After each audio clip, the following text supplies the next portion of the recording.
Hello my students, आप लोग कैसे हैं। उम्मीद करता हूं कि आप लोग बहुत ही बढ़िया होंगे। ठीक है, तो आज की इस वीडियो में हम लोग क्लास 12 के इकोनॉमिक्स यानी अर्थशास्त्र के आज हमको ऑब्जेक्टिव चैप्टर नंबर 4 का आपको कंप्लीट करवाने वाले हैं। ठीक है, तो आप लोग जल्दी से जल्दी इस चैनल से जुड़ जाइए।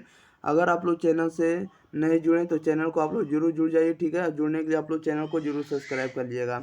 तो देखिएगा, इसी चैनल पर आप लोगों को हम बात करें कि सभी विषय का आपको ऑब्जेक्टिव और सब्जेक्टिव दोनों दिया जाएगा। ठीक है, फिलहाल हम जितना भी दे रहे हैं अभी आपको ऑब्जेक्टिव दे रहे हैं, आने वाले समय में आपको सब्जेक्टिव भी इसी चैनल पर आपको देखने को मिलने वाले। आर्ट्स हो या साइंस हो, क्लास 12 या 10th का, ओके, दोनों का आपको मिलने वाला, सब्जेक्टिव और ऑब्जेक्टिव दोनों।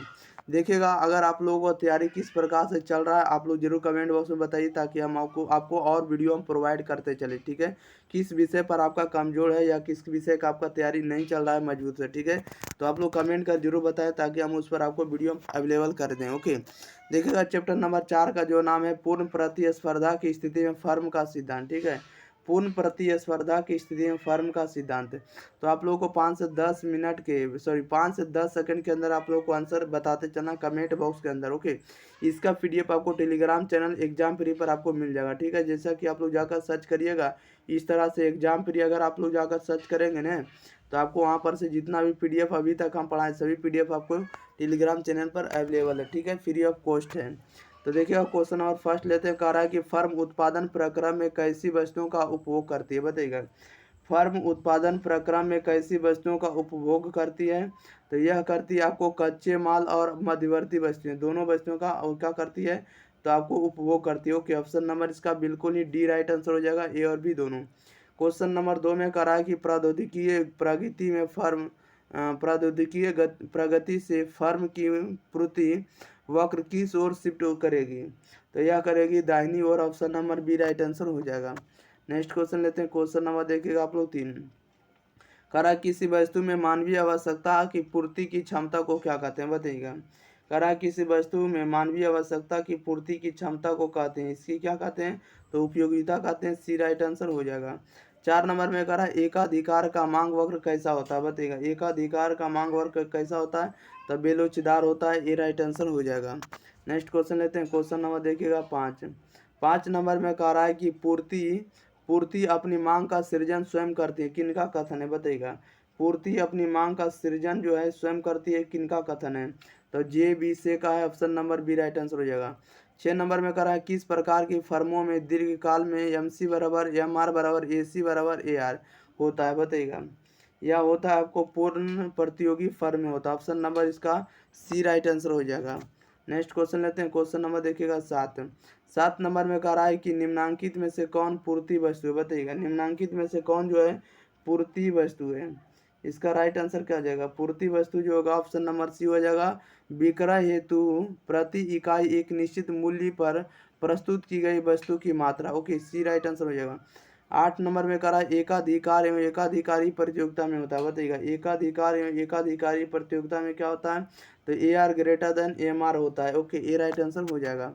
नेक्स्ट क्वेश्चन लेते हैं। क्वेश्चन नंबर देखिएगा 9। 9 नंबर में कह रहा है कि कीमत स्वीकारक फर्म सिद्धांत आगम होता है, बताइएगा।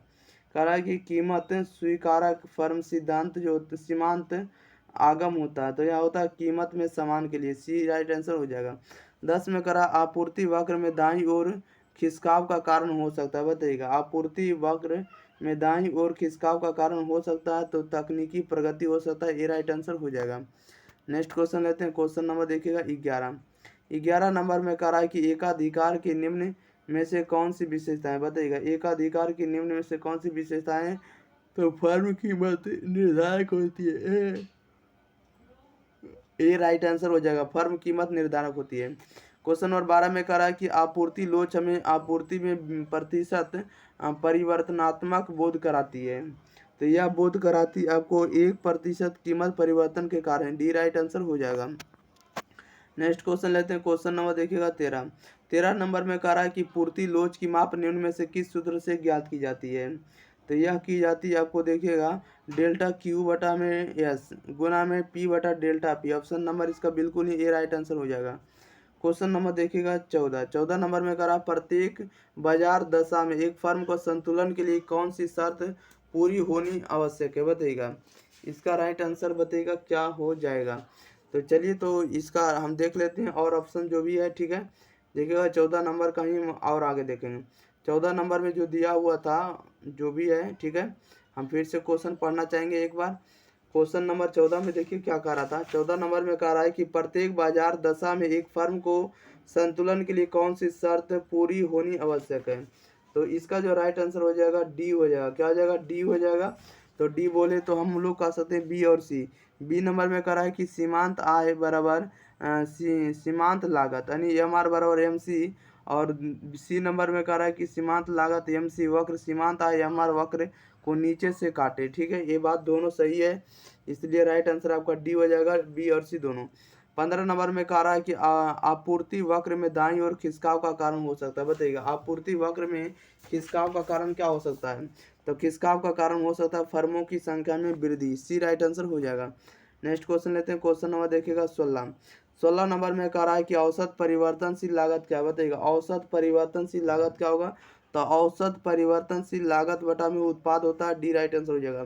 17 में कह रहा है कि फर्म का लाभ निम्नलिखित में किस शर्त को पूरा करने का अधिकतम होगा। बताइएगा फर्म का लागत निम्नलिखित में किस शर्त को पूरा करने का अधिकतम होगा।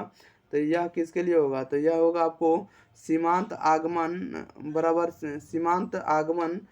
सीमांत लागत, या तो कह सकते हैं कि सीमांत लागत वक्र सीमांत आगत रेखा को नीचे से काटती है। ये दोनों सही है, राइट आंसर आपका सी हो जाएगा, ए और बी दोनों। नेक्स्ट क्वेश्चन लेते हैं। क्वेश्चन नंबर 18 नंबर में कह रहा है कि यदि बाजार आपूर्ति वक्र बाईं ओर खिसक रहा है तो कारण हो सकता है। कह रहा है कि इसमें से कह रहा है कि यदि बाजार आपूर्ति वक्र जो है बाईं ओर खिसक रहा है तो कारण हो सकता है। कारण क्या हो सकता था। फर्मों की संख्या में कमी। ये राइट आंसर हो जाएगा। 19 में कह रहा है एकाधिकार फर्म के संतुलन की शर्त नहीं है। एकाधिकार फर्म के संतुलन की शर्त नहीं है तो औसत आय बराबर सीमांत लागत। ये राइट आंसर हो जाएगा। नेक्स्ट क्वेश्चन लेते हैं। क्वेश्चन नंबर देखिएगा 20 नंबर में कह रहा है कि फर्मों की आपूर्ति वक्रों का क्षैतिज योग होता है। बताइएगा कह रहा है कि फर्मों की आपूर्ति वक्रों का क्षैतिज योग क्या होता है। तब बाजार आपूर्ति वक्र होता है। ये राइट आंसर हो जाएगा। 21 में कह रहा है एकाधिकार फर्म के संतुलन की शर्त है। एकाधिकार फर्म के संतुलन की शर्त क्या है। तो संतुलन शर्त होगा सीमांत आय बराबर में सीमांत लागत। नेक्स्ट क्वेश्चन ले लेते हैं। क्वेश्चन नंबर देखिएगा 22 नंबर में देखिए क्या कर रहा है। 22 नंबर में कह रहा है कि उत्पादन शुल्क लगाने से। बताइएगा उत्पादन शुल्क लगाने से क्या होगा। तो आपूर्ति वक्र बाईं ओर खिसक जाता है। क्वेश्चन नंबर देखिएगा 23 कह रहा है निम्नलिखित में से कौन पूर्ण प्रतियोगिता की विशेषता नहीं है। निम्नलिखित में से कौन जो है पूर्ण प्रतियोगिता की विशेषता नहीं है। तो विज्ञापन एवं विक्रय लागत। ऑप्शन नंबर इसका क्या हो जाएगा। सी राइट आंसर हो जाएगा। ये दोनों जो आपको पूर्ण प्रतियोगिता की विशेषता नहीं। विज्ञापन और विक्रय लागत जो आपको पूर्ण प्रतियोगिता का विशेषता नहीं है। ओके, नेक्स्ट क्वेश्चन लेते हैं। क्वेश्चन नंबर देखिएगा 24 नंबर में कह रहा है यदि आपूर्ति वक्र बाईं ओर खिसकता है तो कारण हो सकता है। तो कारण क्या हो सकता है। तो कारण यही हो सकता है कि साधन आगतों की कीमत में वृद्धि हो रहा है। ओके, 25 में कह रहा है यदि आपूर्ति वक्र दाईं ओर खिसक रहा है या खिसकता है तो कारण हो सकता है। तो इसका कारण हो सकता है साधन आगतों की कीमत में क्या हो रहा है। तो कमी हो रहा है। ओके, नेक्स्ट क्वेश्चन ले लेते हैं। क्वेश्चन नंबर देखिएगा 26 नंबर में कह रहा है किस अवस्था में एक फर्म संतुलन की अवस्था प्राप्त करता है। किस अवस्था में एक फर्म संतुलन की अवस्था प्राप्त करता है। तो यह प्राप्त करता है एम आर वक्र को नीचे से काटता है। Okay, option number C right answer हो जाएगा। नेक्स्ट क्वेश्चन लेते हैं। क्वेश्चन नंबर देखिएगा आप लोग 27 नंबर की ओर। 27 नंबर का आंसर आप लोग बताते चलिएगा। ठीक है, क्वेश्चन नंबर 27 नंबर में जैसा कि आप लोग देख रहे हैं कह रहा है कि संतुलन कीमत की निर्धारक घटक निम्नलिखित में से कौन है। बताइएगा संतुलन कीमत के निर्धारक घटक निम्नलिखित में से कौन है। तो यह जो है अब वस्तु की मांग है और वस्तु की पूर्ति है, दोनों है। राइट आंसर आपका सी हो जाएगा, ए और बी दोनों। क्वेश्चन नंबर 28 में कह रहा है निम्नलिखित में किसके अनुसार किसी वस्तु की कीमत मांग और पूर्ति की शक्तियों द्वारा निर्धारित होती है। बताइएगा निम्नलिखित में किसके अनुसार किसी वस्तु की कीमत मांग और पूर्ति की शक्तियों का द्वारा निर्धारित होती है। तो यह बोला गया मार्शल के अनुसार। सी राइट आंसर हो जाएगा। मार्शल ने यही बोला था कि किसी वस्तु की कीमत मांग और पूर्ति की शक्तियों द्वारा क्या होती है, निर्धारित होती है, डिटरमिनेशन होती है। ओके, नेक्स्ट क्वेश्चन ले लेते हैं। क्वेश्चन नंबर देखिएगा 29। कह रहा है कि कीमत उस बिंदु पर निर्धारित होती है जहाँ क्या होगा, बताइएगा। कीमत उस बिंदु पर निर्धारित होता है जहाँ होता है, जहाँ क्या होता है, जहाँ वस्तु की मांग और वस्तु की पूर्ति क्या हो, बराबर हो। क्वेश्चन नंबर 30 नंबर में कह रहा है कि पूर्ण प्रतियोगी बाजार के लिए निम्न में से कौन सा कथन सही है। तो राइट आंसर आपका ऑप्शन नंबर ए हो जाएगा। कीमत निर्धारण मांग एवं पूर्ति शक्ति द्वारा होता है। Option number A right answer हो जाएगा। नेक्स्ट क्वेश्चन लेते हैं। क्वेश्चन नंबर देखिएगा 31 नंबर में कह रहा है निम्नलिखित में किसने कीमत निर्धारण प्रक्रिया में समय तत्व का विचार प्रस्तुत किया है। तो राइट आंसर आपका सी हो जाएगा, मार्शल ने किया है। 32 में कह रहा मार्शल ने पूर्ति के आधार पर उत्पादन समय को कितनी अवधियों में बांटा है। बताइएगा, मार्शल ने पूर्ति के आधार पर उत्पादन समय को कितनी अवधियों में बांटा है। तो 3 अवधियों में। ऑप्शन नंबर इसका बी राइट आंसर हो जाएगा। नेक्स्ट क्वेश्चन लेते हैं। क्वेश्चन नंबर देखिएगा 33 नंबर में कह रहा है मांग में परिवर्तन के निम्नलिखित में कौन से कारण है, बताइएगा। मांग में परिवर्तन के निम्नलिखित में से कौन से कारण है। तो इसका right answer option number D हो जाएगा, सभी कारण है। ए नंबर में कह रहा है कि उपभोक्ता की आय में परिवर्तन के कारण से मांग में परिवर्तन हो सकता है, या तो संबंधित वस्तुओं की कीमत में परिवर्तन या जनसंख्या वृद्धि हो जाएगा तो मांग में क्या हो जाएगा, परिवर्तन होगा। तो सभी इसका राइट आंसर होगा। राइट आंसर आप लोग डी लगाएंगे, उपरोक्त सभी। क्वेश्चन नंबर 34 में कहा निम्नलिखित में कौन सा जो कथन है सही है। कौन सा कथन सही है। तो ऑप्शन नंबर सी है जो कथन सही है, ठीक है।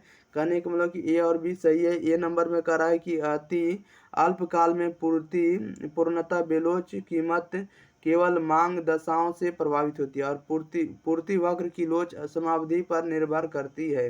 ये दोनों बात सही है। राइट आंसर आपका सी हो जाएगा, ए और बी दोनों। नेक्स्ट क्वेश्चन लेते हैं। क्वेश्चन नंबर देखिएगा 35 में कहा किसी वस्तु का मूल्य निर्धारित होता है। किसी वस्तु का मूल्य होता है निर्धारित तो मांग एवं पूर्ति दोनों के द्वारा। 36 में कहा बाजार मूल्य संबंधित होता है। बाजार मूल्य संबंधित होता है तो अति अल्पकालीन शून्य से, ओके, अति अल्पकालीन मूल्य से होता है। क्वेश्चन नंबर 37 में कहा पूर्ण प्रतियोगिता में किसी वस्तु का मूल्य निर्धारित होता है, बताइएगा। पूर्ण प्रतियोगिता में किसी वस्तु का मूल्य जो होता है निर्धारित होता है तो यह किसके द्वारा निर्धारित होता है। राइट आंसर बताइएगा क्या हो जाएगा। तो यह निर्धारित होता है मांग एवं पूर्ति द्वारा होता है निर्धारित, ओके। नेक्स्ट क्वेश्चन लेते हैं। क्वेश्चन नंबर देखिएगा 38 नंबर में कह रहा है कि पूर्ण प्रतियोगिता में फर्म होता है। पूर्ण प्रतियोगिता में फर्म जो होता है कीमत को ग्रहण करती है। 39 नंबर में कह रहा अति अल्पकाल में पूर्ति होती है, बताइएगा। अति अल्पकाल में पूर्ति होगी, क्या होगी, तो पूर्णता बेलोचदार होगा, बी राइट आंसर हो जाएगा। 40 में कह रहा है एक फर्म का मांग वक्र पूर्ण लोचदार होता है, बताइएगा। कह रहा है कि एक फर्म का मांग वक्र पूर्ण लोचदार होता है, या पूर्ण लोचदार जो होता है यह होता है अल्पाधिकार में होता है, ओके, डी राइट आंसर हो जाएगा। नेक्स्ट क्वेश्चन लेते हैं। क्वेश्चन नंबर देखिएगा 41 में कह रहा है एक पूर्ण प्रतियोगी फर्म को निम्नलिखित का सामना करना पड़ता है, बताइएगा। एक पूर्ण प्रतियोगी फर्म को निम्नलिखित का सामना करना पड़ता है तो यह करना पड़ता है आपको स्थिर कीमत में और स्थिर औसत आगम में और स्थिर सीमांत आगम में, सभी के द्वारा हम लोग क्या कर सकते हैं। तो आपको एक पूर्ण प्रतियोगी फर्म को क्या करना पड़ता है, तो सामना करना पड़ता है इन सभी से, ठीक है। राइट आंसर आपका डी हो जाएगा, उपरोक्त सभी। 42 में कह रहा है कि फर्म को लाभ मिलता है जब, बताइएगा। फर्म को लाभ मिलता है जब किसके लिए, जब ए आर ग्रेटर देन ए सी से होगा, ओके। राइट आंसर आपका ए हो जाएगा। नेक्स्ट क्वेश्चन ले लेते हैं। क्वेश्चन नंबर देखिएगा आप लोग 43 नंबर की ओर। 43 नंबर का आंसर आप लोग बताइएगा। कह रहा है कि किस बाजार में ए आर बराबर एम आर होगा, बताइएगा। कह रहा है किस बाजार में जो है आपको ए आर बराबर एम आर होगा, तो यह होगा आपको पूर्ण प्रतियोगिता में, डी राइट आंसर हो जाएगा। 44 में कह रहा है कि पूर्ति के नियम को निम्नलिखित में कौन सा फलन जो है प्रदर्शित करता है, बताइएगा। पूर्ति के नियम को निम्नलिखित में से कौन सा फलन प्रदर्शित करता है, तो यस बराबर होता है एफ इंटू पी होता है, okay. Option number A right answer हो जाएगा। नेक्स्ट क्वेश्चन लेते हैं। क्वेश्चन नंबर देखिएगा आप लोग 45। कह रहा है कि पूर्ति में कमी के निम्नलिखित में से कौन से कारण है, बताइएगा। पूर्ति में कमी के निम्नलिखित में से कौन से कारण है। तो देखिएगा ये जो कमी है आपको उत्पादन लागत में वृद्धि होगा तो कमी हो जाएगा पूर्ति में, ठीक है। स्थानापन्न वस्तुओं की कीमतों में वृद्धि होगा तो होगा, और उद्योग में फर्मों की संख्या में कमी हो जाएगा तो क्या होने लगेगा, तो पूर्ति में कमी होने लगेगा। इसलिए सभी ऑप्शन सही है। राइट आंसर आपका डी हो जाएगा, उपरोक्त सभी। चलिए, तो इस वीडियो में जितना भी ऑब्जेक्टिव बताएं आशा करते हैं, उम्मीद करता हूं कि आप लोगों को जितना बताएं सभी आप लोगों को याद भी होगा, ठीक है। तो आप लोग एक बार इस वीडियो को जरूर दोस्तों के पास जरूर शेयर कर दें, ठीक है। अगर आप लोग न्यू स्टूडेंट है, चैनल को सब्सक्राइब नहीं किए भाई बहनों, तो आप लोग इस चैनल को जरूर सब्सक्राइब करें और इस चैनल को आप लोग अपने भाई को ज़्यादा से ज़्यादा सपोर्ट करें, ठीक है। आप लोग को वीडियो को शेयर कर देना और आप लोग को चैनल को भी सब्सक्राइब कर देना, ठीक है। इसका पीडीएफ हम बात करें कि इसका पीडीएफ जो टेलीग्राम चैनल एग्जाम प्री पर आपको फ्री में आपको मिल जाएगा। वहाँ से आप लोग जाकर सर्च करिएगा एग्जाम प्री, क्या सर्च करेंगे तो एग्जाम प्री, जैसे ही आप लोग सर्च करेंगे वहाँ पर आपको पीडीएफ मिल जाएगा। ओके, तो मिलते हैं अगली वीडियो के साथ, तब तक के लिए thank you for watching this video, धन्यवाद।